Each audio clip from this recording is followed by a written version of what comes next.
Samarinda. Ini kota namanya, kalau siang hari ada Kahfi, namanya Samarinda.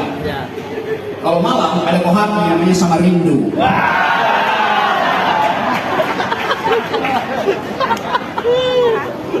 Ya kalau ada for hati pasti Samarindu itu. Jadi saya mesti forum hati-hati untuk bukan membaca sebetulnya, menginginkan terjadinya sesuatu di masa depan.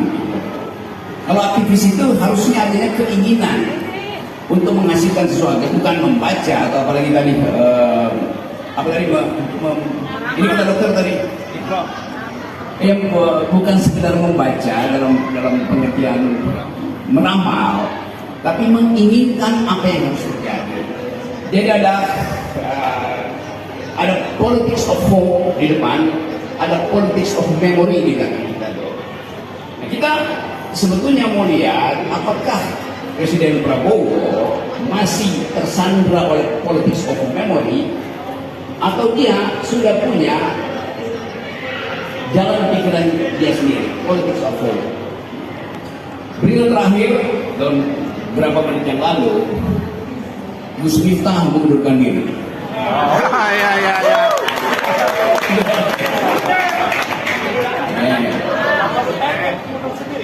Artinya akan banyak juga peristiwa sejenis di mana hak untuk mengundurkan diri tidak perlu dipaksa-paksa lagi. Ya mungkin Pak Prabowo menganggapnya kalau Gus Miftah aja yang paham tentang ilmu akhirat mengundurkan diri, apalagi mereka yang cuma paham ilmu tambang. Tahlil misalnya. Kanda itu. Kanda. Oke, kita coba lihat sebetulnya yang kita maksud dengan masa depan itu adalah hal yang bisa kita duga berdasarkan data hari ini. Bukan masa depan seperti yang dibayangkan oleh Nabi Sulaiman yang harus ada interpretasi isinya itu. Bukan masa depan seperti yang dibayangkan oleh Ronggo Warsito yang hanya orang Jawa yang paham, bahkan Raja Jawa nggak paham.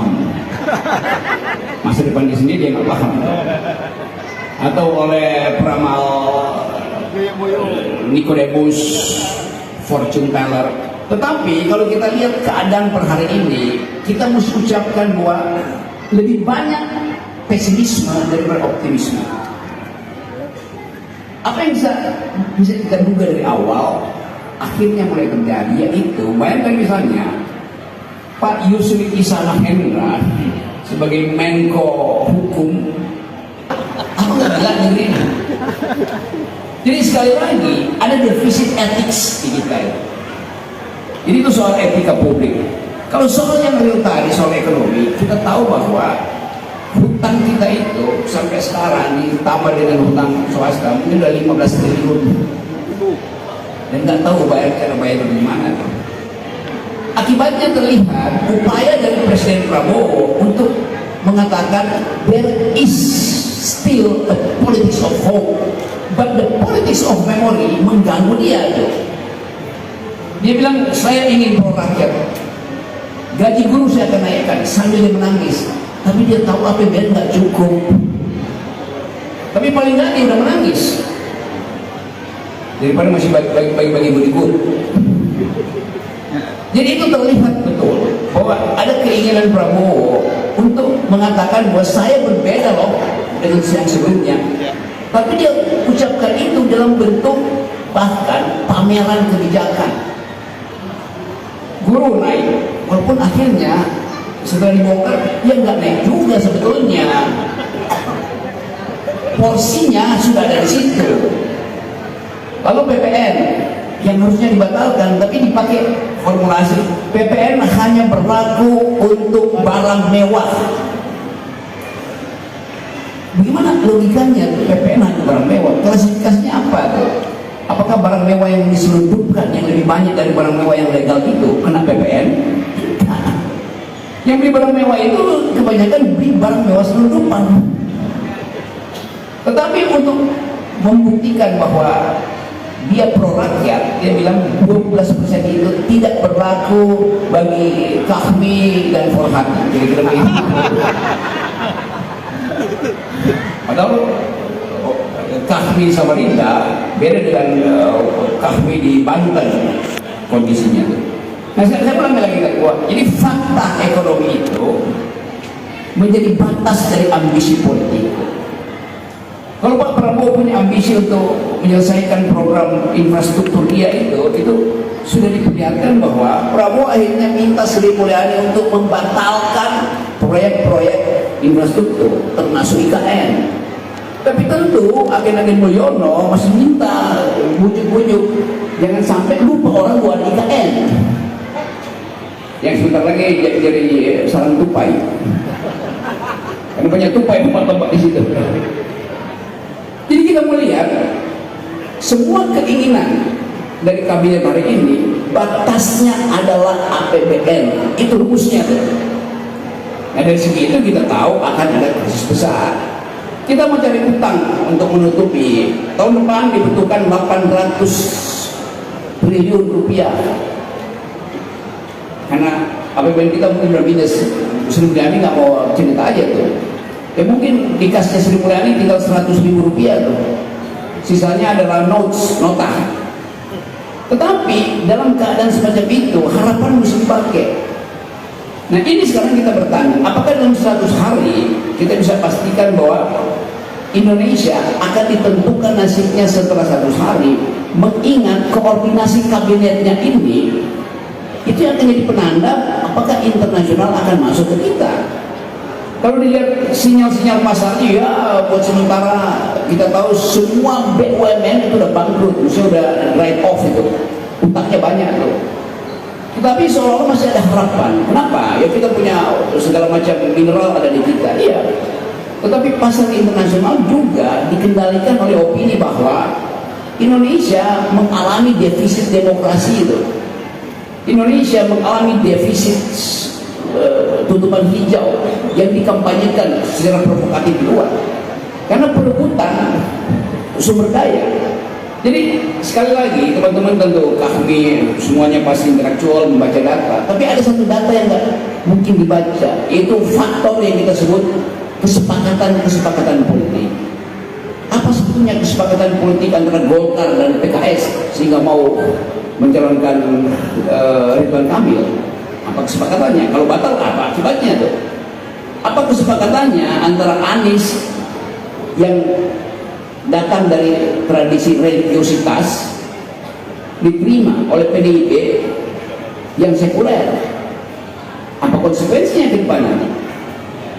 Apa konsekuensinya kalau ratusan kasus masuk lagi ke Mahkamah Konstitusi? Ini semua ada di depan mata kita di dalam bukan lagi 100 hari, tinggal 60 hari ke depan tuh. Jadi kelihatannya kami mesti kasih semacam official statement bahwa berdasarkan dugaan-dugaan awal akan terjadi goncangan ekonomi, junto goncangan politik. Kan bisa begitu sinyal. Ya kalau saya ngomong di sini tentu dianggap saya provokasi. Tapi kalau kami merumuskan itu dalam satu formulasi yang sederhana tapi menunjukkan bahwa kami aware dengan keadaan.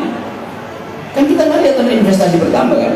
Nanti Pak Habib bilang bahwa ini udah MOU itu adalah mimpi namanya. Mana ada MOU menjadi dasar investasi? Kita lihat bagaimana keadaan kita dibaca oleh publik internasional kemarin misalnya melalui tulisan yang sangat tajam dari The Economist, majalah yang dibaca oleh semua investor dunia yang menganggap bahwa Presiden Prabowo tidak punya dalil tentang Indonesia. Presiden Prabowo selalu ragu-ragu untuk menyatakan apa yang dia inginkan, dan tulisan itu beredar luas. Gerindra merasa disolimi dengan tulisan itu, bereaksi itu. Padahal sebetulnya nggak perlu bereaksi. Begitu bereaksi terbaca oleh ChatGPT. Oh begini keadaan Indonesia ya, baper elitnya tuh. Jadi kita bukan sekedar dibaca oleh LSM, dibaca oleh kami, dibaca oleh Forhani, tapi dibaca juga oleh Elon Musk, dibaca oleh Google Drive, dibaca oleh ChatGPT. Jadi kita mau terangkan, saya mau terangkan bahwa kita tidak mungkin bersembunyi hanya dengan memamerkan headline. Presiden Jokowi masih menerima 40 bupati gubernur, yaitu palsu. Itu sih buat apa sinyal itu? Anaknya Mulyono bagi-bagi bekal beras 2 kg di Jakarta Timur, apa poinnya? Jadi kita lihat bahwa tidak ada kesadaran etis untuk tiba pada semacam definisi awal. Negeri ini krisis, ngapain masih pamer-pamer? Jokowi pamer, anaknya pamer. Jadi keadaan itu yang saya anggap berbahaya. Dan sinyal pertama itu, kalau dokter tahu bahwa dengan diagnosis awal pasiennya masuk udah ketahuan kan, nah ini penyakit beneran bohong itu kan Pak Dokter kan. Jadi sebelum dia pakai stetoskop, sebelum dia USG, dia udah tahu tuh wajahnya datang dengan kepalsuan. Nah, kepalsuan itu adalah tradisi Mulyono. Terima kasih. Ya, terima kasih Prof. Jadi ramalan pertama 100 hari 60 hari ke depan 70% kabinet berubah. Reshuffle ya. Reshuffle. Kira-kira dari kami ada yang masuk? Tergantung siapa yang mendekat pada kakanda.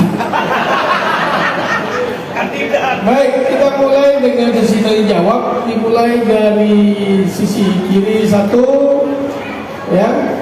Ada yang mau bertanya? Bapak ya, nomor 1, nomor 2 Ibu ya, nomor 3 Mas yang di belakang, ya, oke.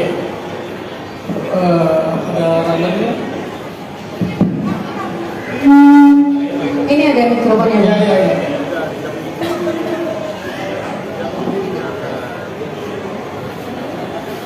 Silakan Pak, silakan. Assalamualaikum warahmatullahi wabarakatuh. Kami dari Pemerintah Amerika.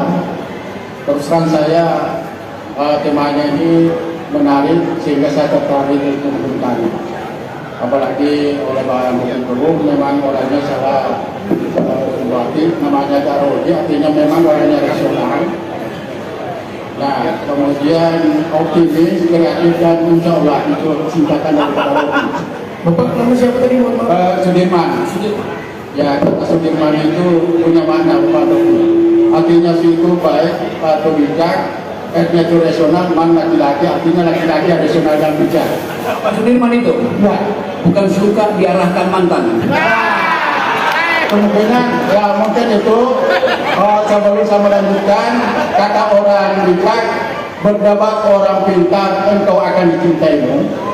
Berdebat orang bodoh, engkau akan dibencimu. Mudah-mudahan kau tidak membenci saya.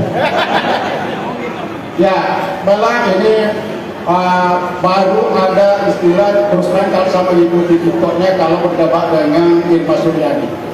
Saya selalu memberi komentar di bawahnya, Irma Suryani lebih banyak penjelasannya daripada apa yang dipahami. Nah, ini baru ada istilah nunggu setelah bandok ini. Nah, pertanyaan ini kalau kopi bareng akan sehat, pasti ada juga kopi bareng akan dungu. Ya, akan dungu. Nah, betul, kalau saya melihat ini, mudah-mudahan ini tidak salah. Setelah Prabowo ini, pelan-pelan itu akan meninggalkan beliau. Kenapa? Ya, dulu mungkin sama dengan Megawati dengan Jokowi, apa kata Megawati, kejarlah aksi Jokowi untuk membawa sebagai petugas partai. Tapi begitu berkuasa, kata Jokowi, kejarlah aku Megawati untuk kutinggalkan. Kata Megawati, sakitnya di sini dan bisa mengobati ada tindakan. Artinya cerita indah nama kira tindakan. Ya, itu mungkin nanti pencerahan kepada Bang Doki, karena terus terang kalau saya malah ikut itu saya selalu mengikuti. Nah, kedua, memang ada pertanyaan saya sangat menarik. Ada bertanya, kenapa Bang Doki sekarang belum punya pasangan? Apa kata Bang Doki? Saya belum membuka pendaftaran. Nah, terus terang ada mengatakan LGBT itu tidak itu tidak normal dan sebagainya, tidak sempurna. Justru saya tertarik karena LGBT itu ada sempurna. Kenapa? Sekali jalan dua perasaan, laki dan perempuan. Seperti Dorka, saya merasa tidak sempurna, maka saya mencari pasangan untuk lebih sempurna. Sakinah mawaddah warahmah. Nah, mungkin itu ke depan ini bagaimana, karena terus terang pemuja pendukung Mulyono selalu yang apa yang dikatakan selalu benar. Kenapa? Seorang pemuja pendukung pasti selalu idolakan siapa orang yang didukungnya, dipujanya. Bagaikan orang itu jatuh cinta kepada seseorang. Orang jatuh cinta kepada seseorang, apapun dilakukan orang dicintainya selalu dianggap benar. Kata goblok, kalau cinta sudah membarati ayam pun rasa coklat, walaupun goblok tidak pernah makan ayam. Sekian, terima kasih. Wabillahi taufiq wal hidayah. Wassalamualaikum warahmatullahi wabarakatuh. Waalaikumsalam warahmatullahi wabarakatuh. Ya, Mas, yang kedua dulu, Prof, ya. Yang kedua sekarang. Ya. Mbaknya, Mbak ini.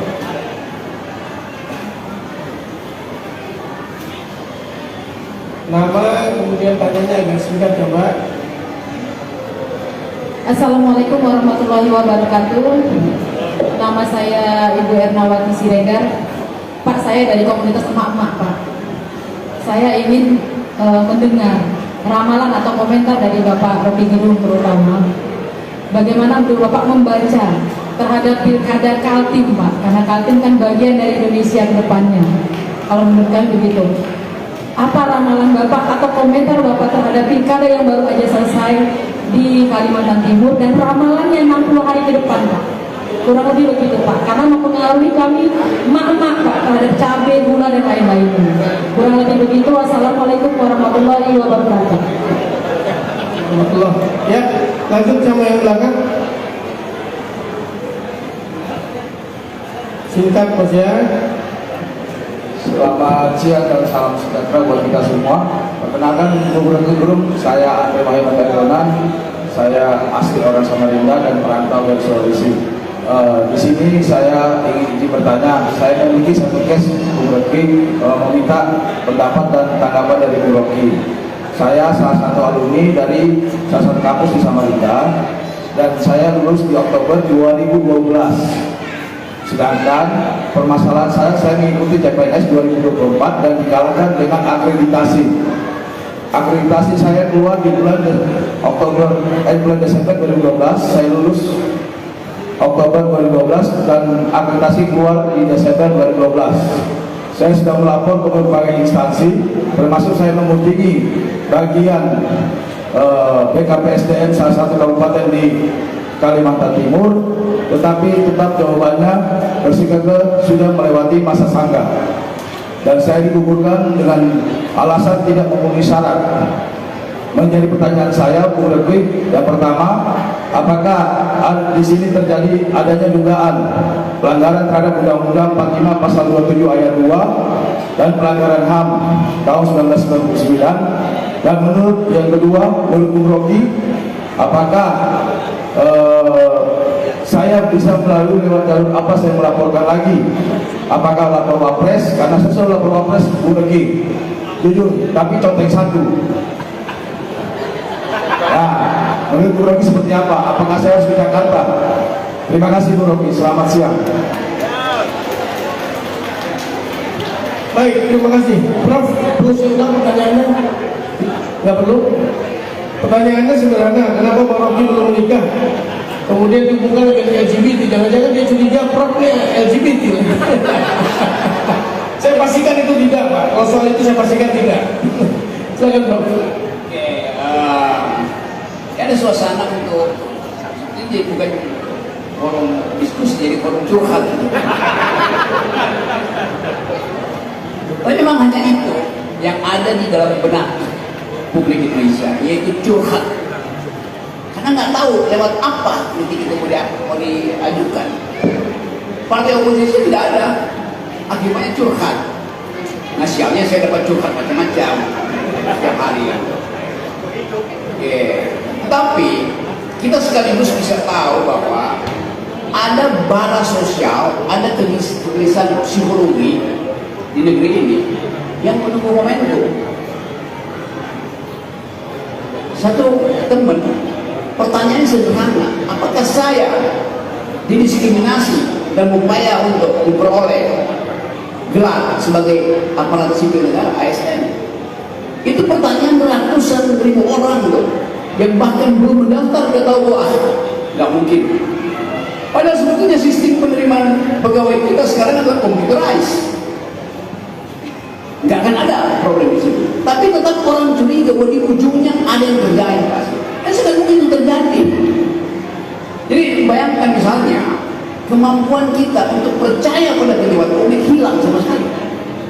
Kalau anda tanya ke saya mau kemana, lapor ke ombudsman. Kan belum ada beli pidana di situ, perdata nggak ada, PT UN nggak ada. Lapor itu sebagai ketidakjujuran pejabat publik karena anda diombang-ambingkan. Lapor ke ombudsman. Tapi nanti anda bertanya, maka diproses nggak? Oh, saya nggak tahu. Ombudsman itu semacam oversight committee, apa namanya oversight? Dewan yang mengawasi pekerjaan birokrasi. Di kita, ombudsman itu nggak punya kewenangan untuk eksekusi. Kalau orang protes, kenapa dia tidak kewenangan eksekusi? Kalau memang begitu, ombudsman tidak boleh ada kewenangan eksekusi karena dia semacam lembaga etik. Itu bedanya ombudsman di kita dan ombudsman di Prancis misalnya, di Jerman apalagi. Kalau ada pejabat publik dilaporkan ke ombudsman, sebelum dia dipanggil ombudsman dia pasti mengundurkan diri. Karena dipanggil ombudsman itu memalukan. Itu seperti anda baru menikah dipanggil mertua. Ada problem dengan uang jajanan pasar istrimu. Walaupun saya nggak punya pengalaman, tapi saya banyak dapat cerita dulu. Jadi lapor ke ombudsman, tapi dengan pengertian bahwa harusnya ombudsman itu mengambil masalah itu sekaligus menegur. Tapi sekali lagi kultur kita menunggu eksekusi. PTUN juga begitu. PTUN itu nggak punya kewenangan mengeksekusi. Tapi seharusnya begitu orang dipanggil oleh PTUN, pejabat negara yang dilaporkan, dia sadar sendiri.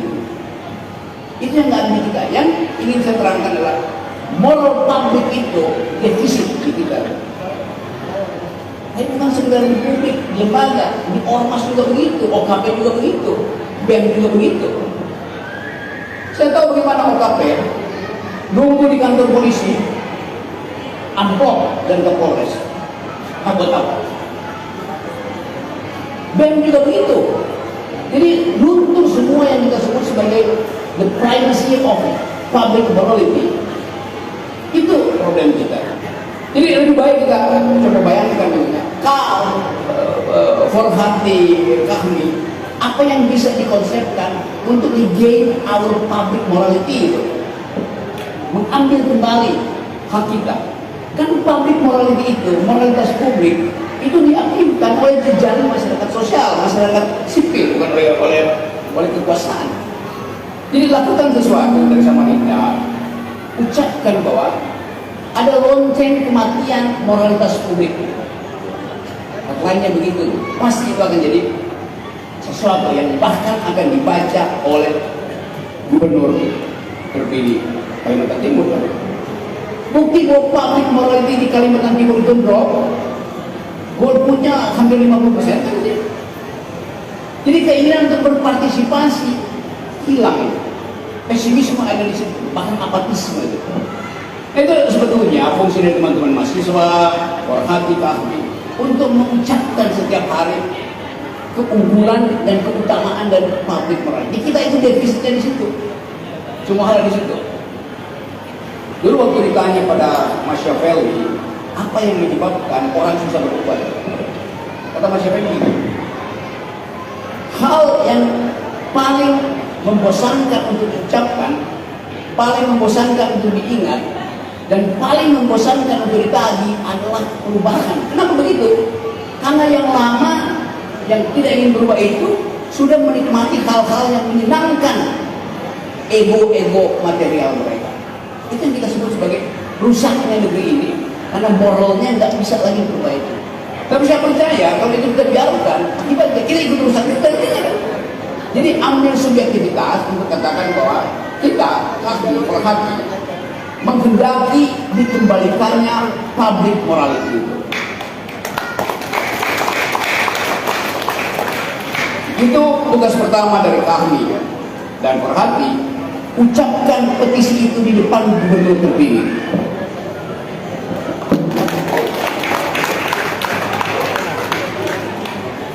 Ya. Ya, jadi sudah terjawab ya semua ya. Jadi membaca pilkada Kaltim. Bagaimana tuh? Jadi pilkada Kaltim itu menunjukkan ada defisit di dalam moralitas publik itu. Terbaca melalui tadi angka golput itu tinggi. Tidak berpartisipasi artinya masa bodoh terhadap keadaan. Bukan dia yang masa bodoh, keadaan ini membuat dia masa bodoh itu. Jadi tanggung jawab dari gubernur baru atau pemimpin baru, pulihkan rasa percaya diri itu. Karena sumber daya di Kalimantan Timur itu bahkan ya nggak ada yang bisa bayangkan buat kemampuan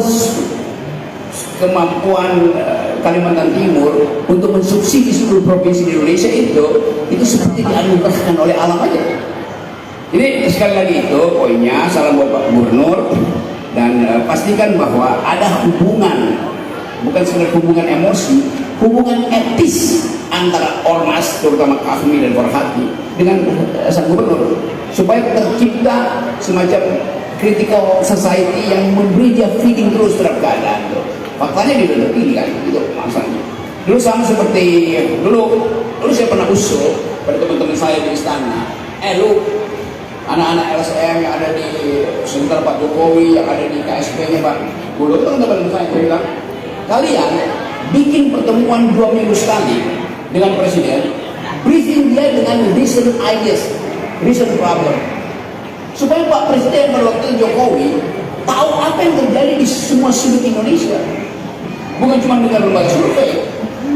Itu yang dilakukan dulu oleh Presiden Trump, Prancis. Setiap minggu dia undang dosen yang paling tajam kritiknya, jurnalis yang paling sinis, budayawan yang paling ngaco, diundang ke istana bicara. Itu memungkinkan dia tahu ya info apa yang terjadi. Kalau sekarang nggak ada. Akibatnya dibayangkan, Pak Prabowo nggak tahu apa yang menyebabkan menteri luar negeri yang dia unggulkan sekarang diolok-olok oleh rakyat. Apa yang menyebabkan menteri HAM itu juga diolok oleh rakyat? Apa yang menyebabkan menteri desa itu dipersoalkan legitimasinya? Karena komunitas pikiran di istana itu berhenti. Jadi sekedar untuk memamerkan ini headline-nya, sementara dia nggak bisa baca keadaan di dasar hati manusia Indonesia. Itu bahaya. Kita sebut aja ada creeping uncertainties, ketidakpastian yang merangkak, yang makin lama bergerombol di pikiran kita. Karena orang Indonesia punya kemampuan mengolok-olok, satire, yang terbaca adalah olok-olok. Padahal sebetulnya itu problem ekonomi yang real. Apalagi buat emak-emak pertama. Sekarang stunting di Indonesia, saya nggak tahu sama Rina berapa angka stunting di Samarinda. Prevalensinya berapa ya? Perhati berapa? Ya? Ya berapa? Perhati mesti tahu angka stunting di Kalimantan Timur berapa? Prevalensinya mungkin berapa persen? Rata-rata coba di ya? 2%. Berapa? 18%. Artinya jauh di bawah standar, bukan, jauh di bawah rata-rata nasional sekarang yang masih berapa? 23-25%. Jadi cukup bagus stuntingnya sini kan? Walaupun yang dituntut 15%, PBB nuntut 15%. Jadi kita di Kalimantan Timur kelebihan sebetulnya di atas rata. Kita menyumbang perbaikan internasional. Tapi kalau kita breakdown, data itu datang dari siapa ya? Data dari Departemen Kesehatan bisa beda dengan data BKKBN. Data BKKBN bisa beda dengan data BPS. Data BPS bisa beda dengan data Dagri. Jadi dari segi data aja nggak tahu peneliti asli itu kalau ketemu saya datanya dari mana, saya juga nggak tahu bagaimana hasil data kita. Sedang diperbaiki memang, tetapi sekali lagi kita mesti pantau itu. Jangan-jangan yang dilaporkan adalah penggunaan anggaran. Misalnya ada di sebuah kabupaten angka stuntingnya itu tetap tinggi, waktu ditegur Bupatinya bilang, loh ini anggarannya udah habis. Begitu dicek, anggaran itu dipakai untuk membangun pagar baru dari puskesmas. Apa urusannya pagar baru dengan menggunakan gas stunting? Jadi hal-hal itu sebetulnya. Sekarang ada problem lagi dengan makan siang gratis yang nilainya diturunkan dari 15.000 sampai di bawah itu paling tinggal separuhnya lagi kan, ikuti kiri kanan. Lalu kita mesti berpikir tentang bonus demografi. Per hari ini IQ orang Indonesia tinggal 8. Per hari ini setiap bayi yang lahir di Indonesia sudah berhutang 50 juta dibebani hutang negara setiap bayi yang lahir. Stunting nasional 25%, artinya 1 dari 4 kelahiran pasti otaknya menyusut secara fisiologis. Lalu kita mau berkompetisi bonus demografi yang kita sebut masa depan, nggak ada itu. Pendapatan per kapita kita hari ini 4.500 US dollar. Kata Pak Jokowi waktu itu pendapatan kita akan naik 3 kali lipat. Anak-anak muda tenang. Oke, naik 3 kali lipat berarti 2045 pendapatan kita 3 kali 4.500. Berapa tuh? 13.500. Maka itu bonus demografi. Oh iya, kalau pendapatan anak muda di Malaysia 0, kan tolol cara berpikirnya kan. Sekarang pendapatan Malaysia udah 13.500. Jadi bonus demografi datang dari siapa? Jadi dari Malaysia. Begitu Elon Musk masuk, begitu ChatGPT bikin server baru yang memungkinkan, kan yang disebut startup company yang memproses data secara besar-besaran, dia mesti hidupkan 24 jam mesin engine search itu kan. Dibutuhkan nikel, dibutuhkan batu bara, dibutuhkan energi. Siapa yang akan mengelola itu? Dihubungkan dengan komputasi. Yang mereka yang otaknya bagus. Akibatnya apa? Ya anak Malaysia akan datang ke Indonesia. Kan masing-masing gitu kan. Jadi sebetulnya potensi itu yang kita sebut masa depan kita ada, tetapi tidak ingin kita kejar karena kebohongan dari public policy kita. Mestinya buka aja bahwa bonus demografi artinya persaingan antara anak Samarinda hari ini di 2045 dan anak Kuala Lumpur hari ini di 2045. Itu namanya bonus demografi. Bukan anak Samarinda hari ini dibandingkan dengan anak Samarinda 2045. Itu namanya jeruk nanam jeruk, makan jeruk, buang jeruk. Iya. Baik, sesi kedua silakan. Ya, Bapak dulu nomor 1. Nomor, Bapak mau nanya, ya boleh. Nomor 2 Bapak, nomor 3 wanita. 3 harus ada perempuan 1, ada yang Ibu ya. Jadi dimulai dari Bapak. Nanti ya Pak. Nomor 1 ya, silakan. Nama singkat Pak ya. Assalamualaikum warahmatullahi wabarakatuh. Nama saya Labia. Saya Sekretaris Umum kami Samarinda. Saya ingin lebih dari analisis yang tajam. Tadi kita telah usai menggelar 14 Maret dan 27 November terkait pilkada. Reason problem kita adalah apakah kemudian Bawaslu itu kemudian perlu dipertahankan atau kemudian adakah polarisasi lain, kemudian kelembagaan yang sama fungsi dengan Bawaslu itu bisa diwujudkan. Ini penting karena kita mengefisiensi dari biaya pengawasan pemilu. Kalau kita merujuk bagaimana kemudian, ya kalau pemilu 2024 tidak pemilu-pemilu yang lain, tapi pemilu yang lain akumulasi dari masa sampai kemudian dilaporkan tidak juga diproses Bawaslu, lalu kemudian ke MK, lalu kemudian prestasi Bawaslu itu di mana? Kalau kemudian dia bisa untuk kemudian menjadi satu-satunya problem kepemiluan, itu yang pertama. Yang kedua, kita ingin membaca masa depan Indonesia dengan harapan bagaimana kemudian seluruh struktur kita itu semakin efisien. Jika pembiayaan itu tinggi dari seluruh personil yang ada dari penyelenggara negara, ini tentu problem. Barangkali itu yang saya ingin pancing suasana ini agar kemudian bisa kita eksplor lebih banyak.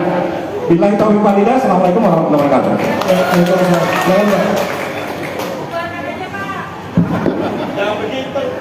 Selamat siang, Bung Rocky. Setahun lalu kita nyanyi bareng Tagar Oligarki di kafenya Bang Diki. Saya sekarang akan bertanya, Bang. Pertanyaan saya singkat aja. Saya menyoroti dua proyek strategi nasional, yaitu IKN Nusantara sama PIK 2, Pantai Indah Kapuk yang baru rame. Pertanyaannya, apa perbedaannya proyek IKN sama PIK 2 yang sama-sama masuk dalam PSN? Dan apa untungnya jika kedua proyek ini dilanjutkan bagi masa depan Indonesia? Terima kasih, Bang. Yang mana? Bagus, singkat, padat, dan provokasi. Singkat, padat, dan memprovokasi. Oke, yang ini kan, Ibu silakan. Terima kasih. Assalamualaikum warahmatullahi wabarakatuh. Menarik sekali apa yang semua disampaikan tentang problem, tentang defisit morality, defisit juga anggaran, di mana anggarannya lewat telah hutangnya luar biasa, sekarang mau makan gratis, dan makan gratis pun punya problem juga. Nah, saya ingin bercerita sedikit tentang Kaltim.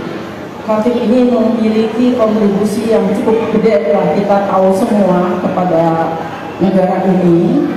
Pada sebelum ada IKN, kita ini jalan, infrastruktur dan sebagainya sangat memprihatinkan. Tidak ada perhatian pemerintah, walaupun kita teriak pajak terpaksa kita bagaimana menaikkan. Bukan pusat ya, pengusaha datang di batubara, di perusahaan yang ada di Kalimantan Timur, namun pajaknya itu tetap setornya ke pusat dengan ditambah aturan yang di tahun 2004, di mana berubah undang-undang penghasilan. Cuman yang di Kaltim ini dikasih sedikit sekali porsinya untuk pendapatan. Nah, dengan IKN itu luar biasa. Kita sebagai daerah penyangga dari seluruh yang ada di sekitar Kalimantan Timur, anggarannya lumayan, kita bisa membangun. Kan kita ingin mintanya seluruh Indonesia ini kita jangan ada diskriminasi, karena selama periode-periode yang lewat, jalan tol di Pulau Jawa itu luar biasa. Kaltim nggak punya, satu aja kita punya di Kaltim. Sekarang untuk melanjutkan ke mana, ke Kutai Timur, Bontang, itu di stop. Nah, bagaimana dengan selanjutnya nih, kita membaca tadi 6 bulan aja dilihat defisit, lalu problem-problem yang lain akan muncul. Kira-kira ekonomi kita ke depan itu semacam apa, Bang Rocky? Karena di tahun 2000 kemarin ya, waktu terjadi krisis ekonomi itu kan sangat menghantam sekali. Apakah ini akan terjadi lagi demikian? Bagaimana kelanjutannya dan apa yang harus kita lakukan mengenai tentang tadi defisit morality? Apa yang kita harus lakukan? Karena sementara ini katanya dari TK harus buat sekolah-sekolah TK yang bagus agar moralnya bagus. Apakah ini menjamin gitu dengan harga biaya yang tinggi, sedangkan kemampuan orang tua juga tidak semua bisa untuk membayar. Nah, ini problem besar bagi masyarakat kita, apalagi berbicara prediksinya sangat mengerikan begitu. Mungkin itu saja. Terima kasih. Billahi taufiq wal hidayah. Wassalamualaikum warahmatullahi wabarakatuh. Silakan, Prof.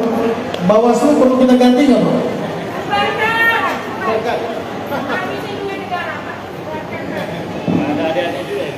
Coba kita evaluasi sedikit ya. Anda nonton dari Sabang sampai Merauke pagelaran pilkada itu. Modelnya sama kan? Sini ada panelis, profesor, doktor, itu ada moderator, di sini ada fispo. Guru besar memberi pertanyaan pada kandidat supaya tidak bocor, maka disegel. Kalau moderator dari sini, ini masih disegel ya? Nah, siapa yang tahu? Tapi seandainya pun disegel, pertanyaan yang dibuat 2 minggu lalu disimpan oleh KPU, disaksikan oleh Bawaslu, ditanyakan setelah pertanyaan itu usang. Makanya udah kedaluarsa, mesti ditanyakan. Jadi mestinya dia buat itu tatap muka aja, nggak perlu pakai titipan pertanyaan. Kalau mau lebih cepat dan jujur, setiap kandidat disuruh tanya, Anda mau ditanya soal apa? Stunting. Dan saya mau ditanya soal deforestasi. Oke. Saya mau tanya tentang stunting. Nggak perlu minta di Fishbowl, tanya pada ChatGPT. Tanya aja. Real time. Dia nggak bisa jawab, artinya dia dungu. Kan kita mesti ubah itu. Biarkan orang berdebat di situ. Nggak usah 3 menit. Ide itu tidak muncul. Karena terpaksa orang menghafal 3 menit apa yang mau ditanyain standar. APBD sekian mau dipakai buat apa? Apa poin? Padahal kita mau ada kompetisi ide di situ, pertengkaran pikiran. Saya kasih contoh kemarin di sebuah media itu. Ini Banten. Airin tadinya 70% tiba-tiba drop tinggal 30%. Kalah dia. Ya biasa aja. Ya memang biasa.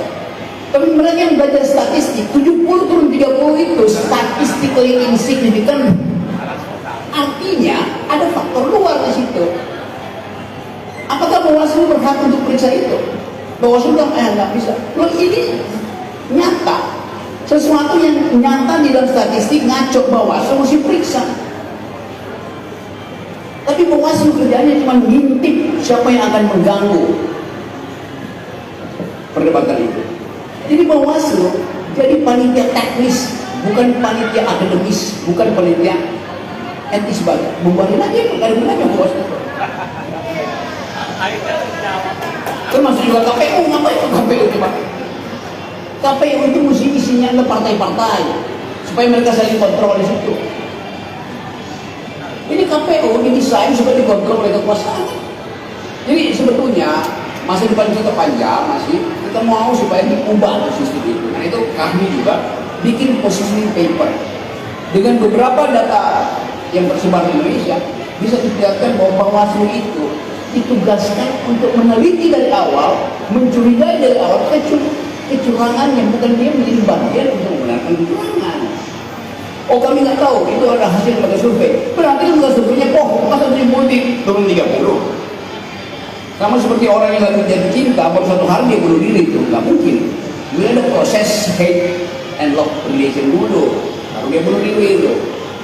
Jadi itu soalnya, soal IKN, dua-duanya tadi soal IKN. Ya memang buat orang Kalimantan Timur bagus ada IKN, bagus memang. Kalau dia kita percepat, gampang. 1.000 triliun taruh di IKN dalam 22 tahun jadi itu. Senang kan ibu? Senang. Tetapi anak-anak kita jadi dungu, nggak ada makan siang gratis, nggak ada biaya buat sekolah. Karena ini soal APBN. Sifatnya seperti hukum Archimedes, ditekan di sini, naik di sini, naik di sini. APBN kita cuma segitu, yang mesti dibagi. Jadi mesti dipilih.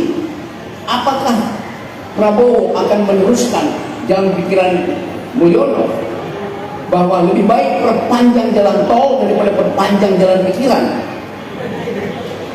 Pilih aja coba. Jadi itu ada pilihan yang mesti dibuat. Lain kalau kita ikuti desain awal IKN yang diterangkan dengan bagus oleh Pak Jokowi. Kalian masyarakat tidak perlu khawatir, tidak akan diambil dari pajak rakyat, tidak dari APBN, akan ada investor asing. Sekarang itu 0. Itu masalahnya kan? Kan mestinya tanya pada saya yang bayar. Lo itu kan punya Kalimantan Timur, iya, tapi saya membayar kan dari pajak saya juga. Saya membayar pajak supaya di dalam otak saya, tetangga saya yang nggak pernah sekolah itu bisa sekolah gratis. Saudara saya yang terlantar di daerah-daerah termiskin bisa dapat jaminan asuransi oleh negara. Saya bayar pajak demi itu. Jokowi nggak tanya ke saya, pajak saya untuk kesehatan anak-anak di Lembata, pajak saya untuk menjamin pendidikan anak-anak di Bojongkoneng dipakai oleh negara untuk bikin IKN. Kenapa nggak minta izin ke saya? Minta izin ke kalian? Nggak pernah minta izin. Jadi itu yang kita sebut pertanggungjawaban moral itu tidak ada. Karena Pak Jokowi panik, ya udah pakai APBN akhirnya kan. Yang bukan di dalam perjanjian awal. Itu melanggar prinsip kesetaraan di dalam diskriminatif akhirnya. Jadi sekali lagi memang itu beban dari masalah. Saya bilang tadi itu ada politics of memory, tapi mesti ada politics of hope. Jadi sekali lagi kritik itu harus diucapkan, dan mengucapkan kritik harus di dalam kemampuan membaca blocking persoalan itu. Kalau kita pro di sini nggak mungkin. Kita pro di sini mesti kritik di sini. Kita pro artinya di sini benar, kalau yang salah nggak ada, nggak mungkin. Kebijakan selalu ada bagian salah, ada bagian benarnya. Nah, orang tanya pada saya, kenapa saya selalu memberi kritik? Lebih baik masuk aja ke dalam kekuasaan. Oh, bagus saja, saya bilang oke. Saya masuk dalam kekuasaan untuk memperbaiki. Sekarang gantikan saya untuk bicara di depan kami, di depan orang hati. Dia mau. Kan konyol cara berpikirnya kan. Jadi saya memilih untuk jadi tukang kritik. Pak Rocky kasih solusi dong. Saya pilih jadi tukang kritik, bukan tukang kasih solusi. Beda. Kan gitu dasarnya. Jadi itu pun cara kita melihat. Tanpa kritik tidak ada perbaikan. Ya. Sesi ketiga, silakan Pak. Bapak nomor 1, nomor 2, ya Bapak. 3 wanita lagi. Iya Mbak. Ya, 3. Silakan Pak. Kita percepat ya biar bisa banyak semua yang nanya. Assalamualaikum warahmatullahi wabarakatuh. Ya, saya melalui dari judul tema diskusi sore ini, depresi akan tahu upaya membantu Indonesia ke depan. Saya mencoba untuk meminta pendapat dari Bung Rocky terkait dengan membaca Indonesia ke depan dalam kaitannya dengan Undang-Undang Omnibus Law, ya, Undang-Undang nomor 2 menjadi Undang-Undang tahun 2020. Di undang-undang itu memang sudah dikunci, banyak yang dikunci. Setidaknya undang-undang itu mengakomodir 60-an undang-undang lainnya, ya, 60 undang-undang. Dan hampir semua kalau sudah dalam pasal itu, pasalnya itu sama sekali tidak berpihak kepada kepentingan rakyat. Dan undang itu yang kemudian dijalankan oleh Pak Prabowo saat ini. Karena itu sudah diskenariokan habis oleh Mulyono, kalau bilang Mulyono yang men-setting semuanya sehingga Pak Prabowo tidak menjalankan undang-undang itu. Yang satu, yang kedua, di ujung zaman Mulyono ada terbit Undang-Undang Nomor 1 Tahun 2023. Kita kenal dengan Undang-Undang KUHP yang juga sebentar lagi akan dilaksanakan per Januari 2025. Nah, kedua undang-undang ini ada 3 undang-undang, ada Undang-Undang Omnibus Law Kesehatan. Nah, itu belum dijalankan ya, akan dijalankan tapi belum dirasakan dampaknya oleh masyarakat. Kalau Undang-Undang Omnibus Law Ketenagakerjaan sudah berdampak, ya, sudah berdampak. Ada SIPND menjadi PPG misalnya, yang konsultannya dibayar sangat mahal sekali, bahkan di Kaltim itu menembus di angka 60 juta. Jadi orang bangun rumah, ya, membangun rumah sekarang untuk mendapat IND atau izin PBG, PBG namanya, itu harus diproduk oleh konsultan, dan itu angka konsultasinya itu menembus di angka 60 juta. Kalau Tenggara 80 juta, Samarinda berkisar antara 35 sampai 50. Sangat besar sekali. Jadi kalau ada orang yang bangun rumah saat ini, sebelum bangun dia sudah besar sekali, dan itu tidak menguntungkan masyarakat. Pertanyaan saya, itu satu pertanyaan saya, mungkinkah Pak Prabowo itu merubah atau meniadakan undang-undang yang saat ini dikesankan ya, bahkan berdampak pada menghimpit kehidupan masyarakat Indonesia itu? Pertama itu. Yang kedua, saya tertarik dengan ada komentar dari Pak Prabowo ketika dia membuka satu kegiatan Muhammadiyah di NTT. Dia mengungkapkan kekagumannya dengan sistem pemerintahan yang pernah terjadi di Turki. Dia menyebutnya dengan imperium, ya. Satu imperium yang berkuasa kurang lebih selama 17 tahun di Turki, yang dalam implementasi kekuasaannya itu memberikan kesejahteraan, memberikan toleransi, memberikan kesejukan dan kesejahteraan masyarakat di negara yang dia itu. Itu Imperium Turki biasanya. Nah, kita kenal kalau Imperium Turki, maka Turki di zaman itu yang kurang lebih 17 tahun, ya, dia selesai sebenarnya 600 tahun, ya, Imperium Turki itu yang kita kenal dengan khilafah. Jadi Turki itu berlaku seperti khilafah yang saat ini dikagumi oleh Pak Prabowo. Menurut Pak Rocky, bagaimana apakah Indonesia ke depan dimungkinkan dibawa oleh Pak Prabowo dengan mengadopsi kekaguman yang terhadap Turki, ya, imperium yang seperti Turki itu selama 600 tahun itu yang kemudian dipakai Indonesia, atau ada pendapat lain? Silakan. Ya, good question, Pak. Yang kedua tadi ya, Bapak.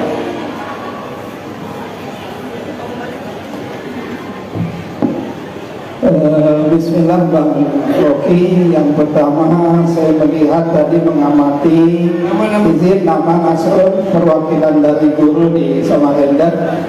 Yang pertama saya melihat satu kesederhanaan yang luar biasa yang ini saya sendiri memang agak tertegun.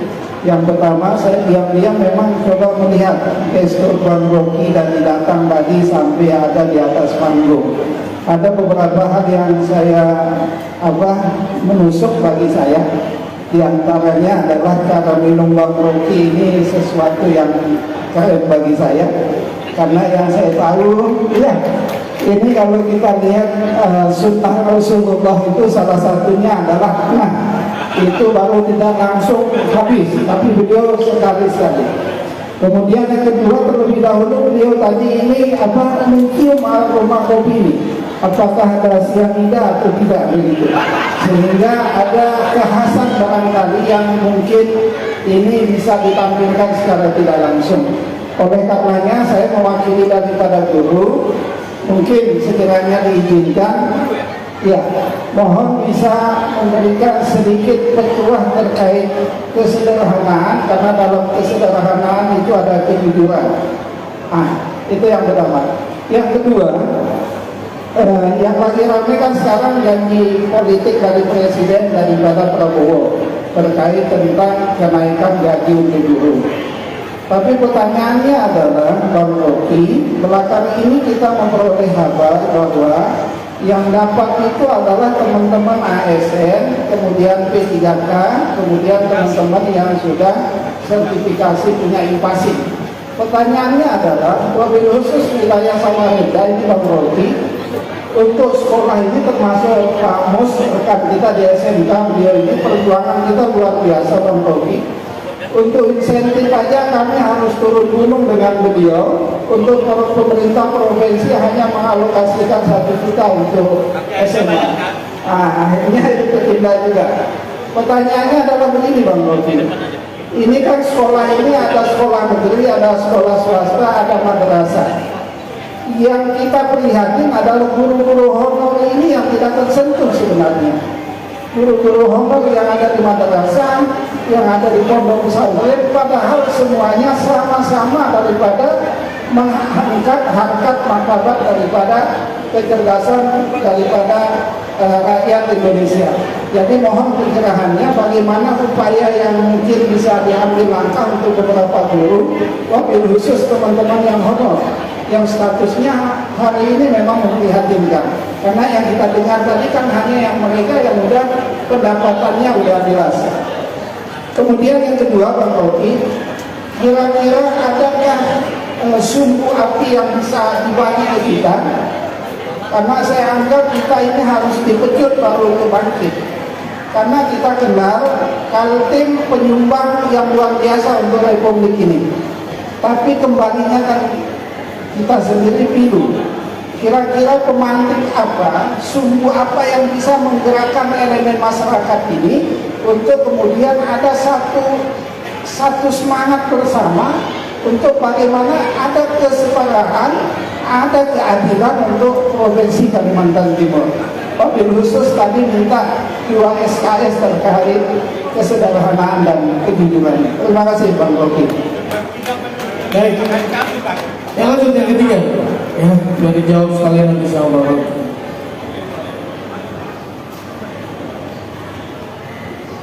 Oke, assalamualaikum warahmatullahi wabarakatuh.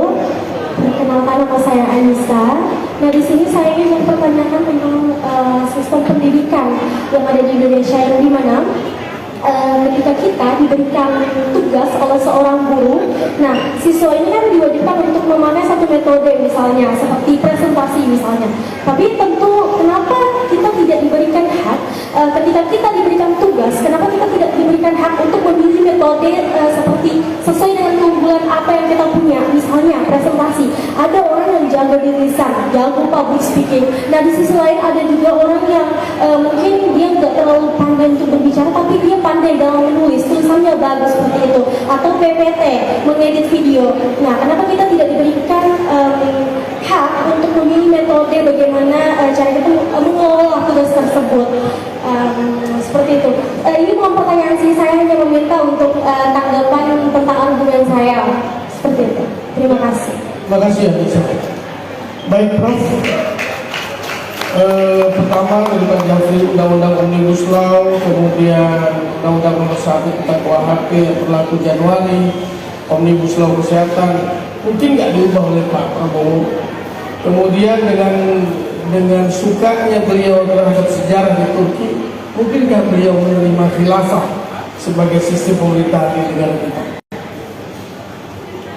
Oke, soal undang-undang itu kan sekarang jadi perdebatan di dalam kabinet, dan kelihatannya akan direview lagi undang-undang Omnibus Law itu, karena dianggap itu undang-undang yang menghalangi hak buruh, hak dari mereka yang diikat oleh undang-undang itu untuk mengatakan bahwa kami tidak pernah menyetujui itu karena undang-undang itu dibuat cacat formal, bukan sekedar cacat substansial.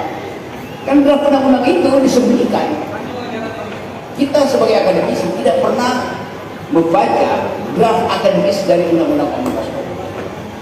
Jadi saya kira tadi di lobby ke Pak Prabowo untuk diubah itu, dan saya punya feeling kuat undang-undang itu akan diubah. Jadi problem soal khilafah itu bukan sekarang aja kasus itu diajukan. Dari sejak perdebatan konstituante tahun 45, kasus itu sudah dibuka, dibaca. Kan pertanyaan waktu para founding parents kita, jangan sebut founding fathers ya, karena pendiri bangsa kita ada 5 perempuan yang ikut berdebat untuk menyusun konstituante. Debatnya, bentuk negara yang akan kita hasilkan nanti apa? Pertanyaan debatnya. Ada yang angkat tangan, bikin bentuk kerajaan. Ada yang angkat tangan, bikin bentuk kesultanan. Ada yang angkat tangan, bikin bentuk negara Islam. Ada yang angkat tangan, bikin negara liberal, bikin negara komunis, bikin negara sosialis. Jadi itu adalah perdebatan akademis pada waktu itu. Sumber perdebatan itu adalah keinginan kita untuk memastikan bahwa Indonesia yang akan dibuat itu sebagai politics of hope mewakili semua keragaman. Dasarnya itu. Jadi kita mesti tahu bahwa keragaman itu adalah fondasi ontologi dari bangsa ini.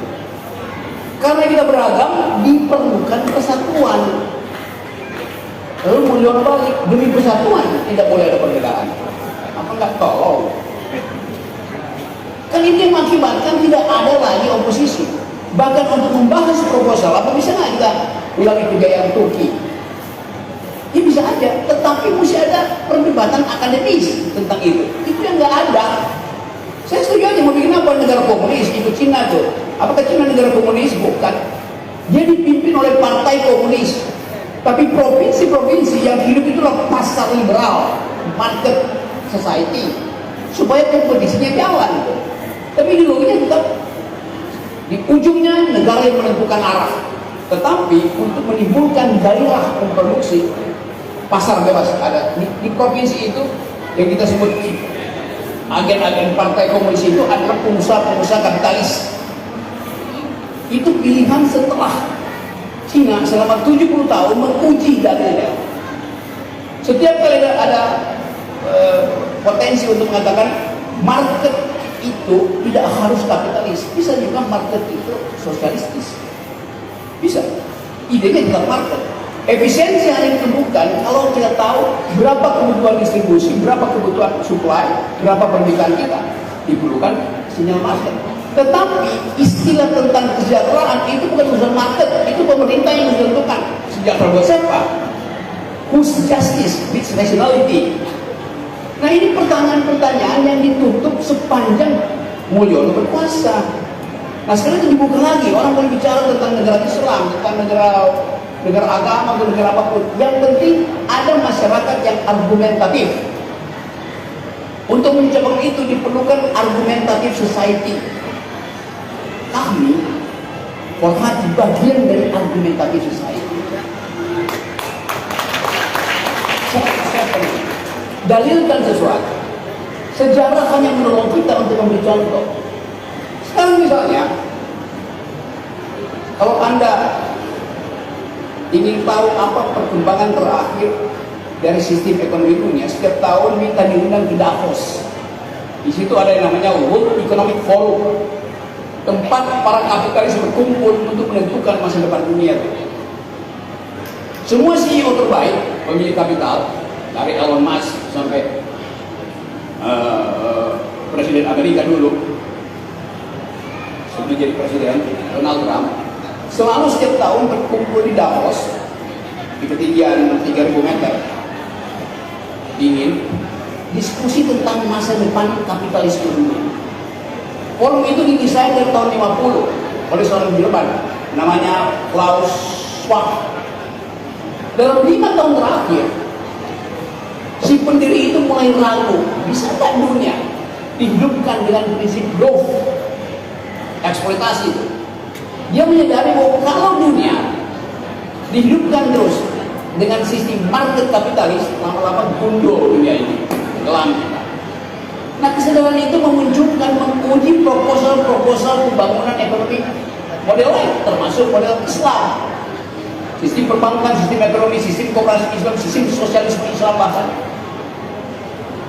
Di kita itu berlimpah ahlinya, berlimpah literaturnya, yang nggak ada suasana tani, suasana akademis yang harus dimulai dari guru. Tugas guru sekarang harusnya baca sejarah Ottoman, sejarah Empire Yunani, sejarah Pax Romanica, Sovietika. Tetapi guru sekarang, termasuk dosen, tugasnya tiap hari adalah ngisi formulir. Kapan dia baca? Kapan dia mampu untuk bertengkar dengan pikiran dunia itu? Itu yang saya kasih penting kembali. Jadi Anda betul memang. Jadi kemampuan kita itu tidak didesain untuk bertengkar secara akademis. Terus saya ngajar 15 tahun di UI. Setiap hari izin apa pakai begini-begini. Ngapain?